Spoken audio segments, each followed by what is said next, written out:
And I would like to say good morning. My name is Manuel Vieira, and I will be the moderator of this morning session.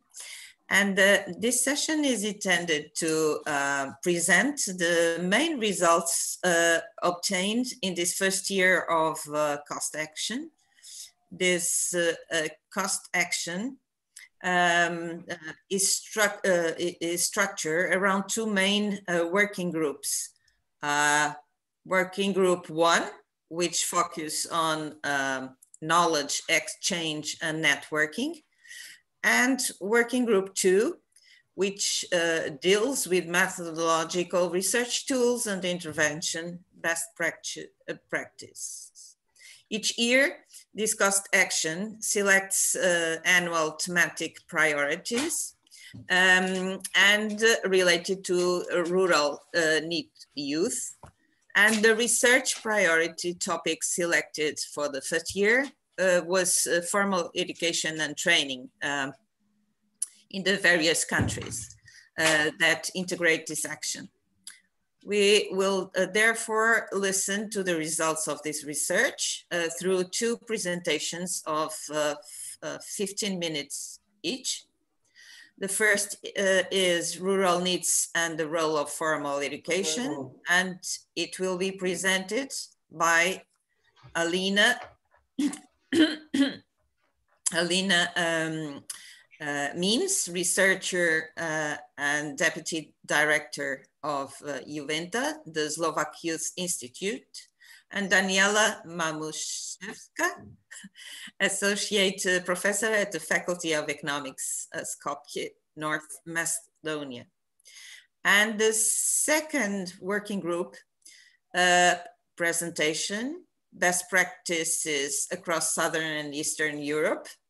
What do you know thus far? Will be presented by Claudia Petrescu, a senior researcher at the Quality of Life Research Department, University of Bucharest, and Emre Erdogan, associate professor at the Department of International Relations, Istanbul Bilgi University. And finally, we will hear Sofia Marques da Silva, associate professor at the Faculty of Psychology and Education Sciences, University of Porto, presenting some critical friend notes to the communications produced by the two working groups. There will be some minutes left for the audience to raise some questions. Please use the chat to raise the questions, and we'll try to collect some of them. Okay, so 15 minutes for each presentation. Alena, please. Thank you very much, Maria. On the beginning, I have to say that I don't work for Juventa. Then I'm here for Trexima, different organization, or I was working as an independent expert for this research. I'm going to introduce, as Maria said, deliverables of VG1. We were concentrated in the first year of the project on creation of 13 national reports. And we are going to introduce the results of these 13 national reports from different countries. I will finish in a part of my person and let Daniela Mamucevska speak, because she will be the most important part about education today from VG1. I'm trying to move my screen, but I can't, unfortunately, for some reason. Okay, now I.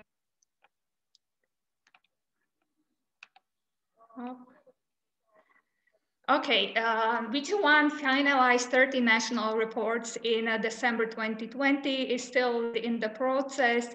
The main aim of the national reports were outlines the situation of rural youth, neither in employment nor in education or training, aged between 15 up to 34 years old, over the last decade. The last decade were years 2009 up to years 2019. National reports were created by Bosnia and Herzegovina, Bulgaria, Croatia, Germany, Italy, Montenegro, Poland, Portugal, Romania, Serbia, Slovakia, Spain, and Turkey. Methodology was coordinated by editorial team. Reports consist of three an introductory contextualization. These were the most relevant information about the social, economic, and political situation in the last 2 decades and the key youth policies. Methodological note of data which were extracted from Eurostat public datasets. Analysis, the main part focuses on young people organized by degree of urbanization, rural areas, towns and suburbs, cities, and whole country, and concerning 4 main topics: population, employment, education, and needs. The analysis mainly covers 3 dates, 2009, 2013, 2019, and these times ranges were chosen to capture the indicators evolution before and after the economic crisis, which hit European countries. And part of the national reports are a descriptive longitudinal analysis and of course using graphical displays. I'm going to start with the youth population. Most of the countries are facing decline in the youth population and aging population, which was of course due to the migration to Western Europe and the United States. And of course, there was long-term downwards trends in fertility. Some countries are facing problems with brain drain, especially Serbia and Bosnia and Herzegovina in years 2017. A significant amount of youth in all countries has migrated from rural areas to cities and towns. For example, in Portugal was migratory exodus during economic crisis between 2009 and 2013. The population trends in rural areas in Spain are, for example, not homogeneous. Specific rural areas are gaining some population. In other places is different. Some countries do not face a lack of young people, especially Turkey. Turkey has 46% of youth population and Slovakia has 34.17% of youth population. However, the youth population is also in Slovakia decreasing. Youth employment and unemployment. Youth unemployment, we can see there was a decrease among different degrees of urbanization, except for Italy and Turkey. Here I have some data for age group between 15 up to 39 years old. And the data are for year 2009 and 2019. As you can see, there is highest unemployment rate in Bosnia and Herzegovina. There was in 2019 unemployment rate 47.58%, which is quite high, and Bulgaria 51.8%. Then some of the lowest unemployment rate is in the Poland. Actually, in Poland is the lowest 4.5%, Slovakia 7.6%, and Romania 5.7%. Romania had a little bit different data, then it's maybe not as its deficit. In Turkey, we could see that unemployment rate went up to 17% from 11%. And Italy also up from 11 up to 15.6%. Now it's time for Daniela. Thank you, Alena. Would you like to stop sharing your screen in order to open my one? Yes, I'm going to try. Okay.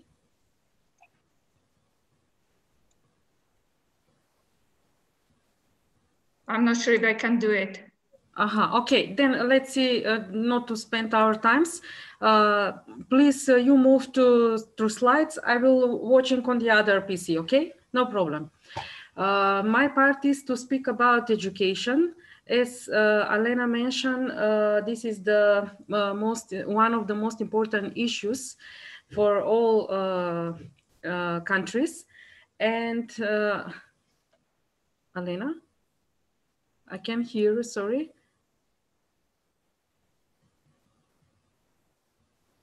Daniela, you can share now.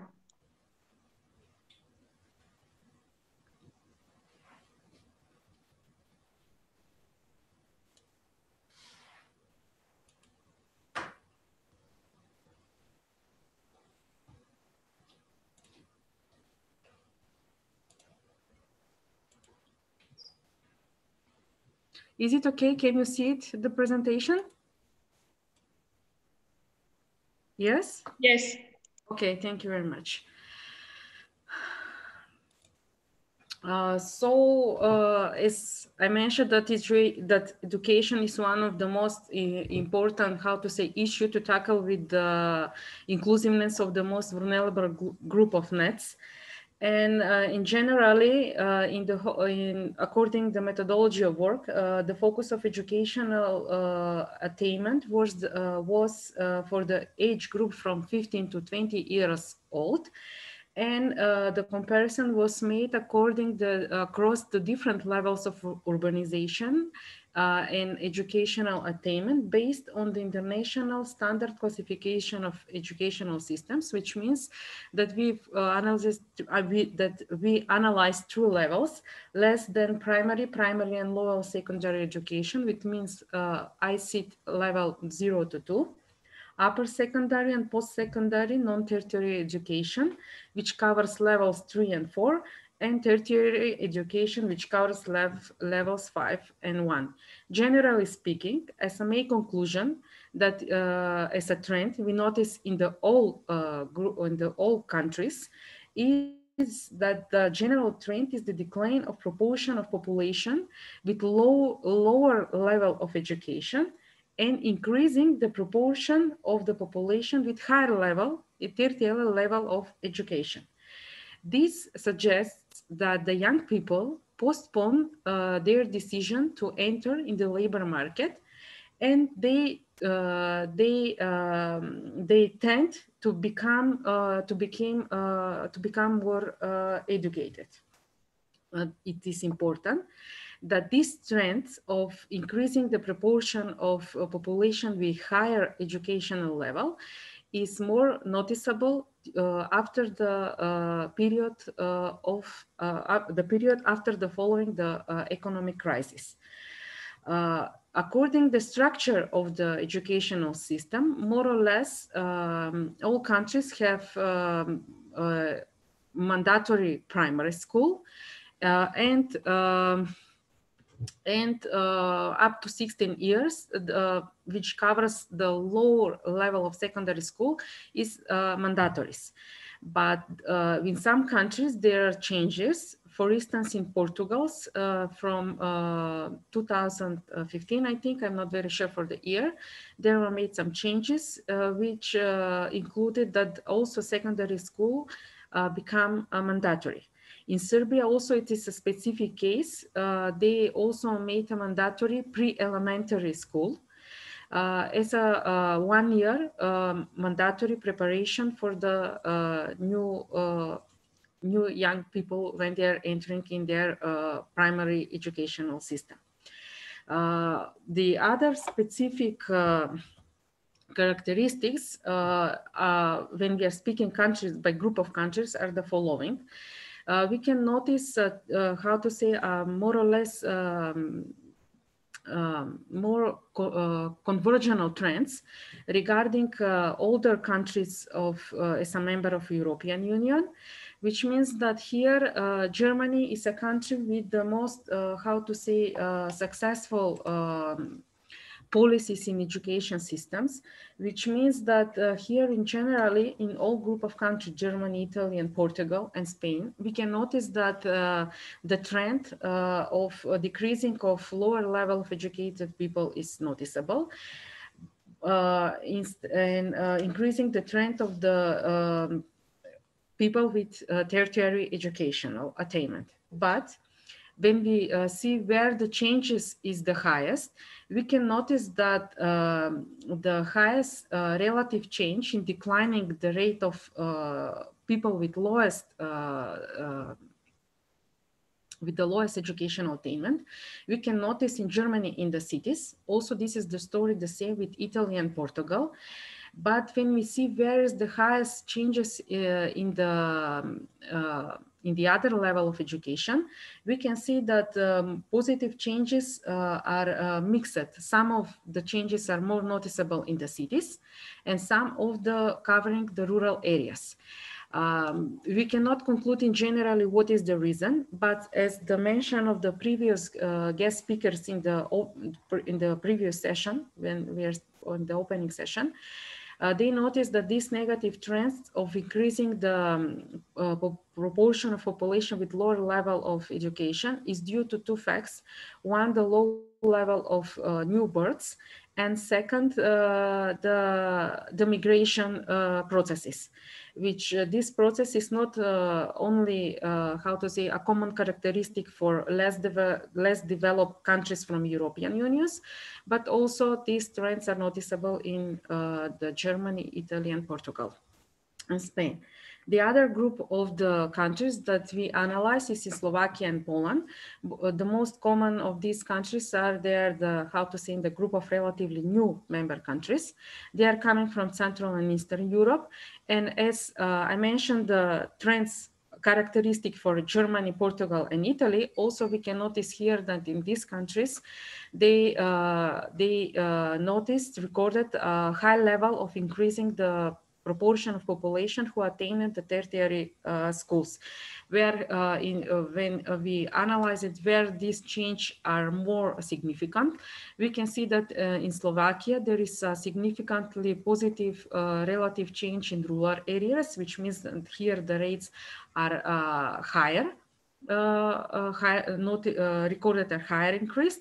And in Poland, this is more characteristic for the cities, where the city population notice more intensive dynamic in enrollment in tertiary educational system in universities. Bulgaria, Romania, and Croatia are hard to say are the countries with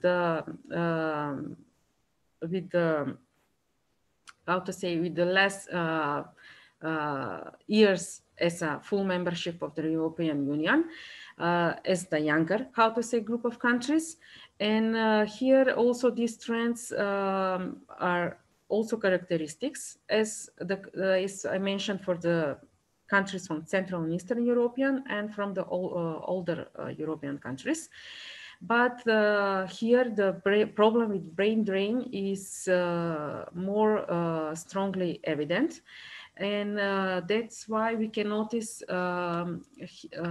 here that the structure among how the proportion part of the population get or reach educational attainment in ICT 0-2, ICT 3-4, and ICT 5-8, we can notice that here the big changes are recorded in cities and towns and suburbs. Another interesting, part is the educational issues in Bosnia and Herzegovina, Serbia, and Montenegro. And here, especially Bosnia and Herzegovina is more significant example where there is a significant decline in all three categories of educational attainment, which means that here the Bosnia and Herzegovina, first of all, is a country that is suffering a lot from the brain drain, which negatively affects not only the problem with labor markets and to find the compatible workers for new job positions, but in general, this is negatively affect the economic development of the country. Serbia and Montenegro also notice decreasing trends in proportional population, which is enrolled in the lower level of education, and increasing the proportion of people enrolled in the ICT from 3 to 4 educational level, which increased the population with who fulfilled the higher level of secondary school and a little in the first level of college. Regarding the structure, I forgot, excuse me, to say something about Turkey. Turkey is also notice a percentage of the population age group from 15 to 24 declining, which means that also people here getting more educated. But comparing the results from the standard of EU and OECD, still this country is behind these standard levels. Also, there is one characteristics that all countries introduce different reforms, which are main purpose is to make the more smoothly the process of transformation from schools to work. And also all countries, especially this is evident in Spain, how to involve and share the inclusiveness of the systems, which means that more people, especially young NEET group people, to be more involved in the educational system in order to get new skills, new qualifications, to be more easily entered in the labor market and find that good and well-paid jobs. Alena, please take your words. You have, sorry, you have to move on because 50 minutes have already finished. So get to the Okay, if you point. just, yes, in this case, we will just finish. I will show the last slide. Daniela, if you can move it, just add some extra information about ESLET. I stopped, okay. Okay. I thought like you're going to share it, but doesn't matter.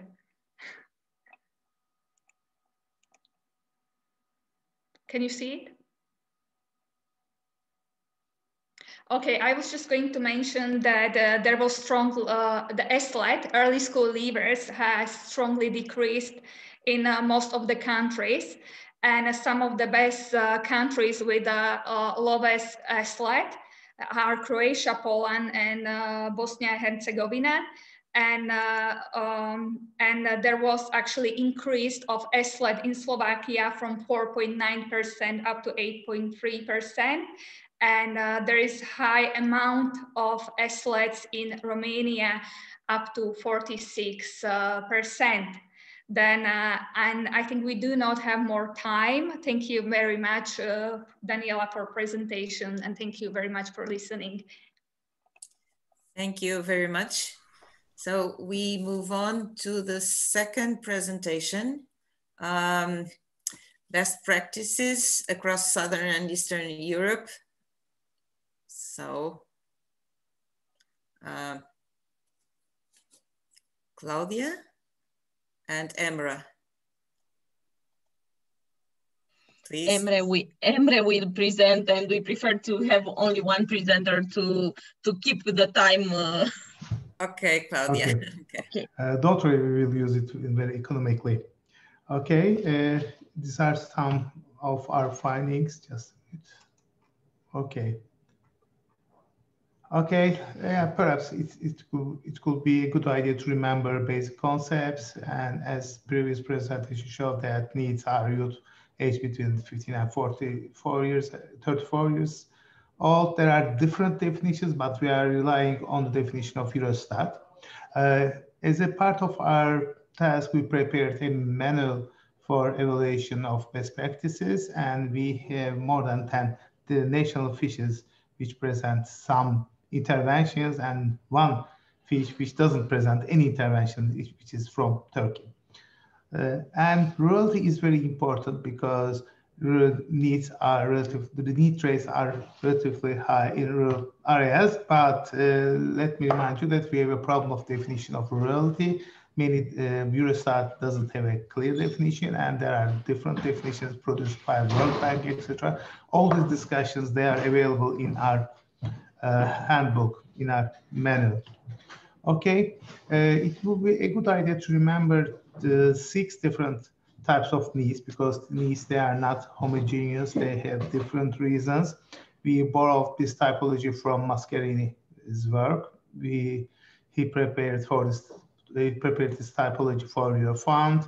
And we need to emphasize on type 4, discouraged workers, and third one, long-term unemployed. Of course, the 4th category and 5th category, they are very important, but as we are emphasizing on education, intervention opportunities, they are very limited for these 4th and 5th categories. Education is very important because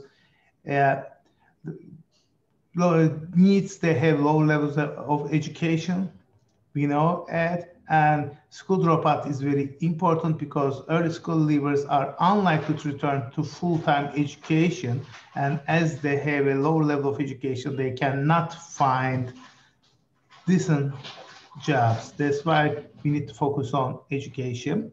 And there are different areas of intervention. The first area is education, the second one is school to work, and the third one is labor market. It's possible to develop interventions in each of these spaces. As you can see, there is a continuum between the stages from education to labor market.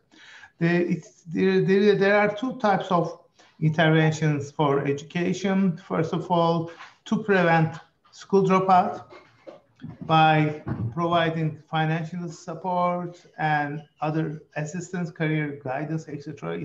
There are some interventions, and there is another area of intervention for reintegrating them to schools, such as second chance schools.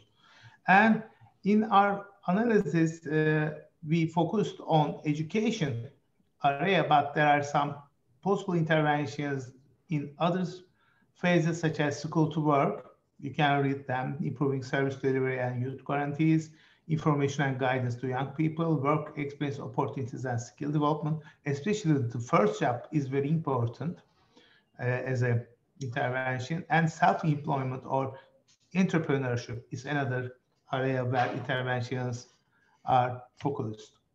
And at the labor market, there are some other possible interventions, such as foster employability, apprenticeship and vocational training courses, and internships. But in this presentation, we will focus only on education. But we underline that Youth Guarantee plays an important role as an umbrella program. And in many countries, Youth Guarantee is the only program which tries to reduce the needs problems by providing an integrated approach. But we need to say that Youth Guarantee is not employed totally in every country. Okay, let's focus on some examples from national fishes. We try to summarize from Spain. There is a plan of Spanish government under the Ministry of Labor and Social Economy, which is called Shock Plan for Youth Employment. It provides comprehensive training and qualification of young people, and it focuses on professional promotion, which is supported by education. And it also has an initiative to return to school. It's very important. This is not something common in many countries. Is directly intervening to education phase. Another one is Havalem Hoes. It has been supported by the Regional Ministry of Sustainable Economy, and it creates a kind of mixed employment training program. It's one of the most successful programs, and it also provides some grants for mixed employment training program to some schools.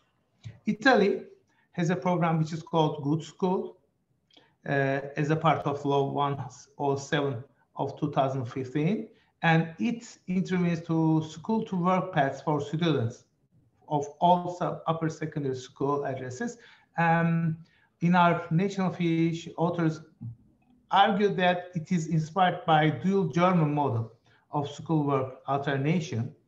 And it seems that the German model is the kind of ideal model for that kind of school to work transition. And INAPP, it provides some intellectual basis for understanding needs. In other national fishes, we don't observe any that kind of institutes, that kind of civil society organization which focuses on the problem of needs. That's why we also included this institution as a part of best practice. And this institution also cooperates with some other countries, which is not something common. And another country is Hungary, the You Belong Foundation, and it doesn't focus specifically on rural needs. It focuses on Roma population, a vulnerable population which lives in Hungary, but they are also providing some support. It is not directly related with needs, rural needs. This is not something common. And Autonomia Foundation is something new. It is also focused on the inclusion of Roma population, vulnerable. This is not available for every young person living in rural. It focuses on ethnic minorities. And Slovenia has an active employment policy supported by Ministry of Labor, Family and Social Affairs. Generally, all these programs, they are supported by Ministry of Labor, Family and Social Affairs. For example, in Turkey, also we have a Ministry of Youth, but it doesn't have any responsibility about providing employment or supporting education of youngsters. And there is a civil society organization which is called Slovenian Rural Youth Association. It's a member of an international organization, and it focuses on rural youth societies. It is something not standard in all countries. As I said, civil society organizations, they are not included. And Vieira, Montenegro, Ministry of Education provides professional training for people, and it is a paid internship program. This is something common, and it's focused on to the transition to the work phase of the problem.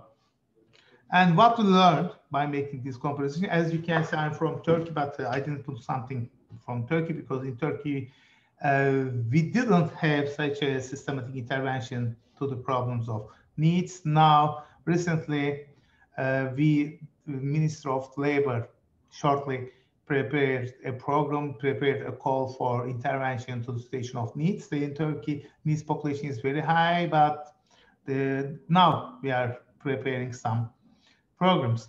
What we learned, first, there is no integrated intervention at European level. It's based on national initiatives, and Youth Guarantee is an important umbrella program, and its contribution is very high, but it's not standard. Each country has different practices when they are using Youth Guarantees guides. And Erasmus Plus is also very important. With its new form, it also provides a kind of cooperation across countries. There is huge variation across the region. We focused on some countries. As I said, we have more than 10 cases, but there is a huge variation between these countries. Austria has a compact intervention model and Turkey doesn't have. We need to think about this variation. And policies, they are generally targeting employment or entrepreneurship, or gaining new skills, or transition to the job market. The second type of intervention, we argued, return to school, the second chance programs, they are not observed, at least in our cases. It seems that authorities already accepted this fact that these needs, they already left education. Education is no more an opportunity for them. And as I said, policies targeting prevention of early school dropout are very limited. As I said, these are our findings.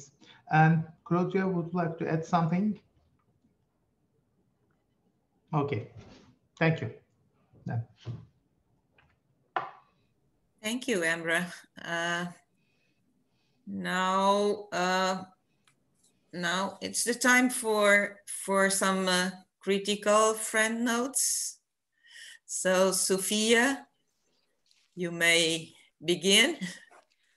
Okay, thank you very much. Good morning to you all, and thank you for inviting me for this role. I will start to apologize because I took some notes. They are not completely organized, so I'm just going to make some comments from what I heard. I hope it makes sense.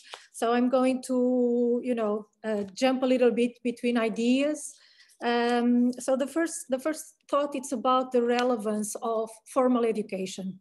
I think that everyone agrees that when we think about need, about inequality, about to prevent early school leaving, I think it's the baseline is about the role of formal education, in spite of the fact that we all agree also that informal or non-formal education are also relevant, but we are here positioning ourselves with this idea of the social role of formal education. And from what you presented, it's there that we need the most to do something to increase the quality of formal education for all, including NEET young people and rural NEET young people. I was reminding about the concept of powerful knowledge of Michael Young. He is defending a little bit the relevance of providing all children and young people with this powerful knowledge that they can use and turn into social capital. And this is also this brings a dilemma that I found in your presentation. It's always a paradox to be sensitive to the specificity, and in this case, to the specificity of rural young people, but not to label them, not to categorize them as a group outside the main group of young people. And when I was looking to your PowerPoints about some alternative learning environments, second chance schools, this is interesting, but this is a way also to understand these young people as a special group that needs also different types of education. And this is worthy of attention from all of us. Of course, the vocational training is relevant, and this closeness to the labor market is also relevant. And this last colleague that was presenting in the lesson learned called the attention also to this relevance of being attentive to what the labor market is willing to. But sometimes, for example, in rural areas, there are not much offer for vocational training and professional training. So these young people from rural areas, they don't have much choice because there is another major problem that you refer, which is depopulation, and there are less students in the inlands. And so the offer is also short. There is also an issue that was in this last PowerPoint. It's about sometimes the focus is on individual level, self-employment, entrepreneurship. And of course, sometimes those groups are not able to make those individual choices and to be and to think, and they don't have the possibilities to think about their self-employment. So there is a need of what we say as the multi-level governance. This is not just we cannot think about measures that are only global measures.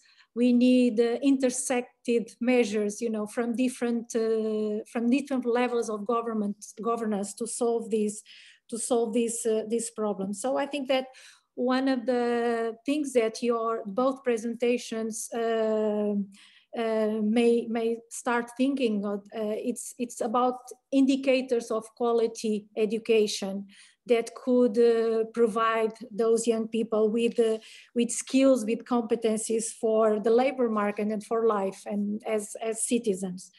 I found interesting that you brought the discussion about macro level programs or umbrella programs as youth guarantee and those concerns. And my question is, and you spoke a little bit about this, but how are these different countries in Europe integrating in